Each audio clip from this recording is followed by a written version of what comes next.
इस वक्त भारत का पड़ोसी मुल्क बांग्लादेश एक बड़े संकट से गुजर रहा है। हिंसक प्रदर्शनों के बीच बांग्लादेश की प्रधानमंत्री शेख हसीना को अचानक अपने पद से इस्तीफा देना पड़ा और देश तक छोड़ना पड़ा। इस पूरे घटनाक्रम से भारत पर क्या असर पड़ सकता है और ये जो हिंसक प्रदर्शन है ये क्या मोड़ ले सकते हैं, इन सभी बातों को जानेंगे आज हमारे एक्सपर्ट संदीप त्रिपाठी जी से। संदीप जी, आपका बहुत बहुत स्वागत है। Thank you Samriddhi ji. Sir, मेरा सबसे पहला सवाल है कि शेख हसीना से ऐसी क्या नाराजगी थी जो इतने प्रदर्शन हो रहे हैं और इन्हें छोड़ के आना पड़ा देश?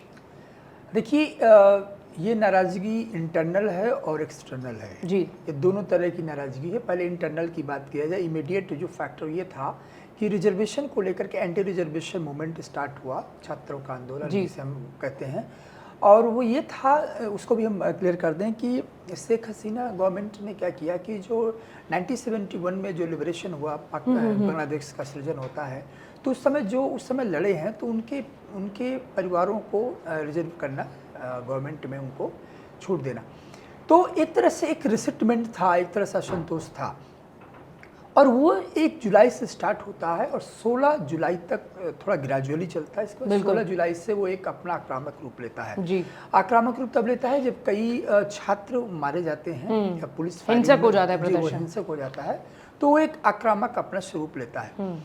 लेकिन जो कल की घटना हुई, बिल्कुल, वो जो फुटेज हैं, वो फुटेज किसी भी लोकतांत्रिक इतिहास में दुनिया में कभी ऐसा नहीं देखने को मिला है कि प्राइम मिनिस्टर ऑफिस को जिस तरीके से तोड़ा गया, आग लगाई गई, वहाँ कब्जा किया गया, वहाँ को पूरी तरह से क्याटिक सिचुएशन में बदला गया। बिल्कुल, ये छात्र आंदोलन की ना तो दिशा होती है, ना तो ही उसका एक नजरिया होता है। बिल्कुल सर। उसे ये लगता है कि कहीं ना कहीं इसके पीछे साजिश थी, और साजिश के पीछे एक राजनीतिक बैकग्राउंड है, पॉलिटिकल बैकग्राउंड है उसका, और वो बैकग्राउंड 3 देश हैं, जिसमें से 2 देशों का तो बहुत ही विजिबल रोल क्लियर है, जैसे पाकिस्तान और चाइना का।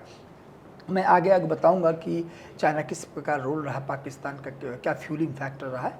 लेकिन अभी ये समझने के लिए ज़रूरी है कि अमेरिका भी खुश नहीं था शेख हसीना गवर्नमेंट से। अच्छा। और यस, दोनों, चाइना और अमेरिका दोनों चाहते थे कि वहाँ अपना एक, स्पेशली मैं अमेरिका की बात करूँ, अपना मिलिट्री एयरबेस बनाना चाहता है। ओके। और चाइना तो ऑलरेडी लगा ही हुआ था कि बांग्लादेश पर हम अपना बांग्लादेश को मालदीव, श्रीलंका, पाकिस्तान, नेपाल की तरह वो देखना चाहता था, जो शेख हसीना ऐसा कभी नहीं करने देना चाह रही थी। वो बैलेंस करना चाह रही थी और बैलेंस कर भी रही थी, चाइना और हिंदुस्तान को लेकर के। तो आप कह सकते हैं कि फ्यूलिंग फैक्टर जो है वो है आपका बांग्लादेश नेशनलिस्ट पार्टी, जिनकी खालिदा जिया प्रेसिडेंट है। वो कंटिन्यूस इसको फ्यूल कर रही थी, इस मूवमेंट को।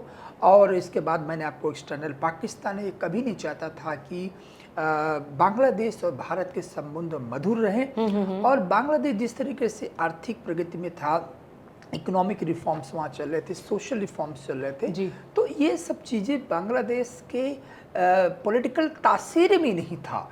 जिस प्रकार से हमने देखा पिछले 1971 से आज तक, जिस प्रकार से मिलिट्री कूप होते हैं, तो उनको इतनी शांति थोड़ा सा डाइजेस्ट नहीं होती है।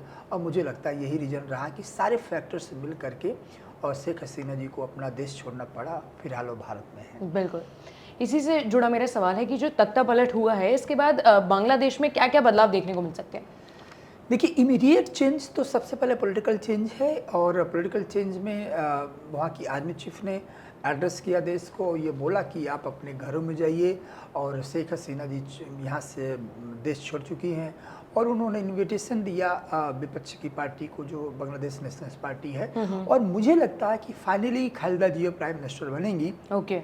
तो आप कह सकते हैं कि क्योंकि 91 से आप देखिए जिससे वहाँ पर डेमोक्रेसी रिस्टोर होती है, क्योंकि 75 से लेकर 91 तक वहाँ कहीं ना कहीं मिलिट्री कूप था, मिलिट्री रिजीम थी। 91 के बाद से जब वहाँ पर खालिदा जिया वर्सेस शेख हसीना चलता रहा, कभी वो प्राइम मिनिस्टर रही, कभी ये रही, तो अब जब वो देश छोड़ चुकी हैं पूरी तरीके से, तो वहाँ पर एज ए वैक्यूम है, और उसको खालिदा जिया वैक्यूम को फिलअप करने के लिए पूरी तरह से तैयार हैं। सर, मेरा एक सवाल और है कि जो बांग्लादेश में ये सब जो चल रहा है, इस पे जो मुख्य हमारा जो सवाल होगा कि भारत पर क्या प्रभाव पड़ सकता है? बहुत ही महत्वपूर्ण सवाल है। भारत पर जब प्रभाव की बात करते हैं, तो वो देश जिसकी सरहद हमारे 5 राज्यों से मिलती है। बिल्कुल। 4096 किलोमीटर किलोमीटर्स। हमारा उनकी जो लाइन है वो शेयर करते हैं, साझा करते हैं। स्ट्रेटजिकली सामरिक दृष्टि से अपने नेबरहुड में जितना स्ट्रेटजिक कैलकुलेशन में इम्पोर्टेंस बांग्लादेश रखता है वो कोई कंट्री नहीं रखती। उसका रीज़न एक ये है कि सबसे पहले तो 5 राज्यों की सबसे बड़ी सीमा है। बिल्कुल। दूसरा ये है कि जो इंडिया का नॉर्थ ईस्ट रीजन है जिसे पूर्वोत्तर भारत हम कहते हैं, वहाँ तक की कनेक्टिविटी के लिए, वहाँ के विकास के लिए बांग्लादेश के साथ मधुर संबंध रखना बहुत इम्पोर्टेंट है। बांग्लादेश में डेमोक्रेटिक रिजीम होना इंडिया के लिए बहुत इम्पोर्टेंट है। और उसका मैं एग्जांपल देना चाहूँगा। 2 फैक्टर इसमें ये है कि यदि any kind of disruption in India Bangladesh ties में derail the kind of ongoing robust relationship between 2 countries. First आपको बताता हूँ इकोनॉमिक रिफॉर्म्स की बात। 2009 के बाद से क्या हुआ कि दोनों देशों के बीच में इकोनॉमिक रिफॉर्म्स, स्पेशली बांग्लादेश में इकोनॉमिक रिफॉर्म्स होते हैं। इंडिया ने क्या किया, आज की कंडीशन इस समय एज ऑफ नाउ हमारे 13 बिलियन डॉलर ट्रेड बांग्लादेश के साथ है। बांग्लादेश इंडिया का लार्जेस्ट कह सकते हैं कि export destination in terms of the cotton. हम 34% जो हमारा एक्सपोर्ट होता है कॉटन वो सिर्फ बांग्लादेश को होता है। ओके। तो आप समझ सकते हैं कि हमारे एक्सपोर्ट में बांग्लादेश का इम्पोर्टेंट रोल कितना है। बिल्कुल। दूसरा ये है कि बांग्लादेश की जो इकोनॉमी है वो इस समय इंफ्रास्ट्रक्चर को लेकर के, कनेक्टिविटी को लेकर के इंडियन गवर्नमेंट ने क्या किया है कि 2016 से लेकर के अभी तक credit of line of credit कहते हैं। लाइन ऑफ क्रेडिट को और लोन में थोड़ा सा मैं दर्शकों को यहाँ पर समझाना चाहूँगा क्योंकि यही अंतर है। चाइना लोन देता है, इंडिया लाइन ऑफ क्रेडिट देता है। लाइन ऑफ क्रेडिट ये है कि किसी भी देश के विकास के लिए हम अपने लोन की शर्तें बहुत मिनिमम रखते हैं और उनका जो इंफ्रास्ट्रक्चर डेवलपमेंट करने के लिए फैसिलिटेट करते हैं। तो कंट्री को बर्डन नहीं फील होता है, रिपेमेंट का प्रोसेस और इंटरेस्ट रेट बहुत लो होता है। तो इंडिया क्या किया है कि अभी तक जो है हमने 8 बिलियन डॉलर बांग्लादेश के दिया 2016 से लेकर के अभी तक। और वो किसके लिए? वो rail, road, shipping and port infrastructure development के लिए। एक मैं जो हमारा बांग्लादेश के साथ अभी करंट में अखरौला और अगरतला बॉर्डर रेल हमारा जो है क्रॉस बॉर्डर रेलवे लिंक है। तो ये इस तरह की कनेक्टिविटी इतनी इम्पोर्टेंट हो जाती है उस समय जब हम अपने नॉर्थ ईस्ट को विकास के लिए कमिटेड हैं। अदरवाइज आप देखिए कि पश्चिमी बंगाल और असम यानी कि नॉर्थ ईस्ट तक पहुंचने के लिए एक चिकन, जिसे कहते हैं चिकन डेक, जिसकी 22 किलोमीटर सीमा है और वहाँ से हमारा जो एंट्री गेट है वो कहा जाता है और वो बहुत ही स्ट्रेटजिक लोकेशन में है। वहाँ पर डोकलाम आपने सुना होगा कि चाइना डोकलाम में बैठ करके उसको कंट्रोल करना चाहता है। तो वो सेंसिटिव प्लेस है। उसका अल्टरनेटिव नॉर्थ ईस्ट तक पहुँचने के लिए इस तरह की मैंने बताया कि क्रॉस बॉर्डर रेल लिंक, जैसे मैंने अखरौला अगरतला की जो बात की, तो ये सब हमारे इम्पोर्टेंट होते। बिल्कुल। दूसरा मैं इसी में जोड़ना चाहूँगा, जब भी मैं इकोनॉमिक कनेक्टिविटी या ट्रेड रिलेशंस की बात कर रहा था, it's a very robust trade relation with Bangladesh. बिल्कुल। ये Awami League led leadership under Sheikh Hasina के उसमें हुआ। शेख हसीना जी के नेतृत्व में इंडिया ने अभी मैं बता दूं जनवरी 2024 में हमने बात किया कि कॉम्प्रहेंसिव इकोनॉमिक पार्टनरशिप एग्रीमेंट करेंगे। ये इस बात का संकेत है कि दोनों देश के बीच में जो एक्सपोर्ट इंपोर्ट होगा वहाँ पर कस्टम ड्यूटी नहीं लगेगी, यानी कि फ्री ट्रेड एग्रीमेंट जो अक्टूबर 2023 में हमने बात की उसका एक्सटेंशन हमने सेपा की बात की। तो आप कह सकते हैं कि इकोनॉमिक रिफॉर्म्स में बांग्लादेश कंटिन्यू जोर दे रहा था और ये बातें न तो पाकिस्तान को पसंद थी न तो चीन को पसंद थी। चीन चाहता था कि बांग्लादेश मेरी गोद में वैसे ही बैठे जैसे इस्लामाबाद। शेख हसीना वैसे नहीं बैठना चाहती थी और यही कारण है कि भारत की यात्रा के बाद जब वो बीजिंग जाती हैं तो उनकी यात्रा तो 5 दिन की थी, लेकिन वो चौथे दिन ही वहाँ से आ जाती हैं। इसी से जुड़ा मेरा सवाल है, आपने चीन की बात करी, इस समय ऐसी बातें बन रही है कि जो चीन है वो कोई साजिश रच सकता है, ऐसा भी कुछ है? जी, आपने सही कहा कि और मैंने अपने इनिशियल रिमार्क्स में भी बोला था कि चीन की एक अपनी बेचैनी है। चीन की बेचैनी ये है कि चीन की एक फिलॉसफी है स्ट्रिंग ऑफ पर्ल्स की। भारत को घेरो, बिल्कुल। इंडियन ओशन में घेरो, भारत के जितने भी नेबरहुड में वहाँ अपने मिलिट्री एयरबेस बनाओ, वहाँ के जो पोर्ट्स हैं उनको कर्जा दो और उनको पोर्ट को अपने पोजीशन में रखो, जैसे मैंने श्रीलंका की बात की। जी। और श्रीलंका में आज से जस्ट 2 साल पहले 2022 की जो श्रीलंका की तस्वीरें थी वो रिपीट किया बांग्लादेश में। यानी कि हमारा जो सदर्न है, जो नेबर है, वहाँ भी यही क्रिटिक सिचुएशन, उसके लिए चाइना जिम्मेदार है। उनको लोन देता गया, इकोनॉमिकली वो गिरफ्त में आ गया, लोन चुका पाने की स्थिति भी नहीं थी। तो चाइना की जो डेप्ट ट्रैप पॉलिसी वो कंप्लीटली वो रन करती है इंडिया के नेबरहुड में। चाइना चाहता है कि इंडिया का जो नेबरहुड डिस्टेबलाइज रहे, अशांत रहे, और वहाँ हम अपने मिलिट्री एयरबेस बनाएं और भारत पर पूरी तरीके से नज़र रखें।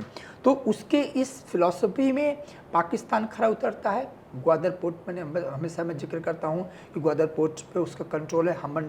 हम्बनटोटा जो पोर्ट है श्रीलंका का, उस पर उसका कंट्रोल है, और इवन म्यांमार पर उसका कंट्रोल है। नेपाल की सरकार कभी हमारे कभी चाइना, वो रिलेक्टेंट रहती, उनकी कंटिन्यूटी नहीं रहती स्टैंड को लेकर के। तो आप समझिए कि चाइना, बांग्लादेश एक ऐसा मात्र देश था, शेख हसीना, जो बैलेंस करके चल रही थी, और ये संतुलन चाइना को असंतुलित कर रहा था मानसिक रूप से। बिल्कुल। शी जिनपिंग मानसिक रूप से असंतुलित थे कि शेख हसीना जो है भारत के साथ इतने मधुर संबंध क्यों बना रहे हैं, कनेक्टिविटी और इंफ्रास्ट्रक्चर का विकास क्यों कर रहे हैं, मिलिट्री एक्सरसाइज क्यों कर रहे हैं दोनों कंट्री, और इतना जो ट्रेड हो रहा है $13 बिलियन का, वो बढ़ क्यों रहा है। तो बांग्लादेश जिसकी अपना इतिहास है, जिसका अपना इतिहास है मिलिट्री कूप का, जहाँ सोशल अनरेस्ट का इतिहास है, वहाँ पर सिविल सोसाइटी इमर्ज कर रही थी। ये बात पाकिस्तान और चाइना दोनों को बर्दाश्त नहीं थी। बिल्कुल। अब ये ऐसी बातें आपने बताई, चीन की ऐसी हरकतें हो सकती हैं। इसके बाद अब आपको क्या लगता है कि ये सबसे बड़ा सवाल होगा, मेरे हिसाब से हर कोई जानना चाहता है कि बांग्लादेश का भविष्य कैसा होगा।